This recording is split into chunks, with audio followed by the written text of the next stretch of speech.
हरिओम हरिओम हरिओम। बोलिए सच्चिदानंद भगवान की जय। सद्गुरुदेव भगवान की जय। जीव में एक अज्ञात प्यास है, सुख, शांति और आनंद की। तन का तल चाहता है सुख, चित्त का स्तर मांगता है शांति और आत्मा की अभिप्सा है आनंद की।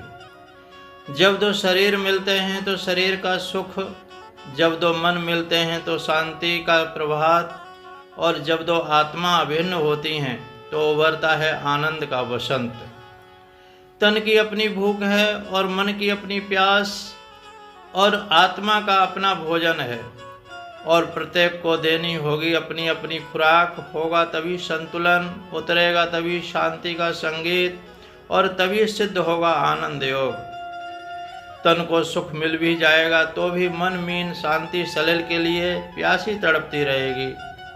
तन को सुख और मन को शांति मिल गई, लेकिन आत्मा के को आनंद का रस उपलब्ध न हुआ तो हम पूर्णता को प्राप्त न कर पाएंगे, जीवन के गौरी शंकर को छू न पाएंगे।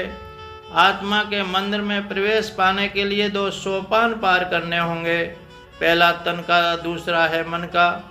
तन का दायरा है सुख और मन की परिधि है शांति, और जो शांति के सरसता में भी आसक्त नहीं होते वे पहुँचते हैं आत्मा के केंद्र में, आनंद के क्षेत्र में। शरीर तल के सभी सुख पश्चिमी जगत को भौतिक सुख सुविधाओं से रचे पचे व्यक्तियों को प्राप्त हैं, लेकिन फिर भी वह अपने में एक तनाव, एक खालीपन, उदासी का अनुभव करते हैं, क्योंकि उनके तन को तो एक दूसरे से मिल जाते हैं। वह केवल भोग का सुख जानते हैं, संयोग का नहीं। संयोग तो तब घटित होता है जब दो मन मिलते हैं, और योग का चंद्रोदय तो तब होता है जब दो आत्माओं का मिलन होता है। जहाँ वर्षा होती है आनंद की रस की, दो तन तो पशु पक्षियों के भी प्राकृतिक रूप से मिलते ही रहते हैं। संभोग और संतान का सुख तो उन्हें भी सहज में ही उपलब्ध होता रहता है। मनुष्य को तो कितना श्रम करना पड़ता है सुख के लिए। आज का मानव कितना पाप कमाता है सुख पाने के लिए, लेकिन पशु पक्षी मन के सितार के तार नहीं मिला सकते। यह क्षमता है केवल मानव में। मानव कहते ही उसे हैं जो तन के साथ मन को भी मिलाने की क्षमता रखता है।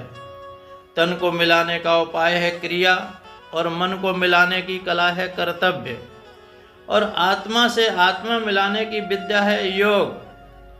क्रिया प्राकृतिक घटना है, इसलिए पशु पक्षी मनुष्य सभी में सहज में ही घटते रहती है।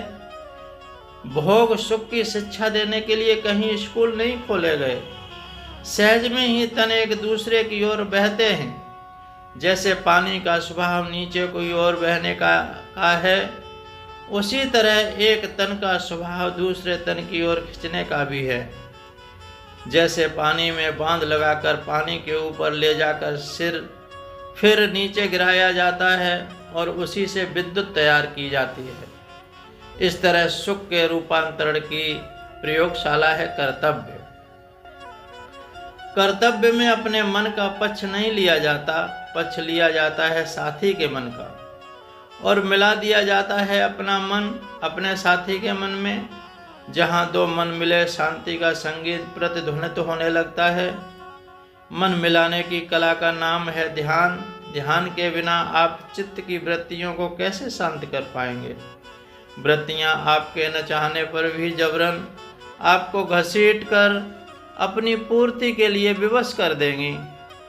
आप अपने मन को पक्ष लेंगे, अपने तन को भूख मिटाने का प्रयास करेंगे, परिणाम में होगा संघर्ष और अशांति। इसलिए आप जहाँ देखेंगे संघर्ष और अशांति के तूफान उठते हमें नजर आएंगे। देखने में दो व्यक्ति विवाहित दिखते हैं, मिले हुए दिखते हैं, उनके तन एक साथ रहते हैं, परंतु मन और मन के बीच मीलों के फासले हो गए हैं। दिल की दीवारों पर गहरी दरारें पड़ गई हैं। जिन्हें भरने के लिए सभी आधुनिक उपाय किए जा रहे हैं, परंतु कामयाबी के नाम पर दामन में निराशा के कांटे ही लगते हैं। मन के सितार के तार या तो सुख लोलुपता के कारण बहुत ढीले पड़ गए हैं या तनाव विशेष के कारण ज्यादा तन गए हैं। ध्यान उन्हें व्यवस्थित करेगा और व्यवस्थित संतुलित सितार के फूटेंगे शांति का संगीत। संतुलित मन ही अपने साथी के मन में मन मिला सकता है और फिर वही सदा हुआ मन अंतर जगत में अपने पंख समेटता चला जाता है। ध्यान से परमार्जित चित्त पंछी जब कर्तव्य जगत में तन को वाहन बनाकर अपने पंख खोलकर नील गगन में उड़ता है तो वह प्राकृत सुख का स्वाद लेता है, और जब अंतर जगत में उतरता है तो अपने पंख समेटकर मौन हो जाता है, शांति को उपलब्ध होता है। जैसे पंछी जब अपने घोंसले से बाहर जाता है तो पंख खोलकर उड़ता है, और जब घोंसले में आता है तो अपने पंख समेट लेता है। योग से अनुशासित मन में दोनों प्रकार की क्षमताएं आ जाती हैं, कर्तव्य क्षेत्र में पंखों को फैलाने और ध्यान क्षेत्र में पंखों को समेटना। जो चित्त ध्यान की अग्नि में निखारा नहीं जाता उसमें समेटने की क्षमता नहीं आ पाती, क्योंकि फैलाना और सिमटना है तो स्वाभाविक, लेकिन मन पंछी को सुख लोलुपता का भोजन उसे उसके घोंसले में आने ही नहीं देता। मन अपने केंद्र में आना ही भूल जाता है। उस भूली हुई स्मृति को पुनः ताजा करने की कला है ध्यान। कर्तव्य और ध्यान एक ही सिक्के के दो पहलू हैं। तन और मन एक ही व्यक्ति के दो छोर हैं। मन का स्थूल रूप तन और तन का सूक्ष्म रूप मन अपनी शांति और विवेक के अनुसार साथ ही समाज के अंधियारों की रक्षा एवं संकल्प पूर्ति के रूप को कहते हैं। कर्तव्य और संकल्प का शांत हो जाना, तरंग का मौन हो जाना बन जाता है ध्यान। व्यक्ति संसार में सेवा और कर्तव्य कर्म के क्षेत्र में उतर तो जाते हैं, लेकिन अपने आप में लौटने की विधा न जानने से उलझ जाते हैं। कर्म की कटीली झाड़ी में फिर तो दामन भी फटता है और पीड़ा भी होती है। इसलिए तो प्रत्येक व्यक्ति सुख के बाद दुख झेलता हुआ दिखाई पड़ता है। दुख इसलिए आया है कि आप सुख का रूपांतरण नहीं कर पाए। आपने भोजन का स्वाद तो लिया, तत्कालिक सुख तो भोगा, लेकिन पाचन शक्ति ठीक न होने के कारण अपच हो गया, बदहजमी हो गई, ठीक से पच जाता, भूख लगती, तन में सुख की धारा बहती। अब चुभने लगा है दुख का कांटा, प्रसन्नता पीड़ा में बदल गई, क्योंकि रूपांतरण सही ढंग से नहीं हो पाया। सुख का रूपांतरण करता है ध्यान और सुख को बदल देता है शांति के रस में।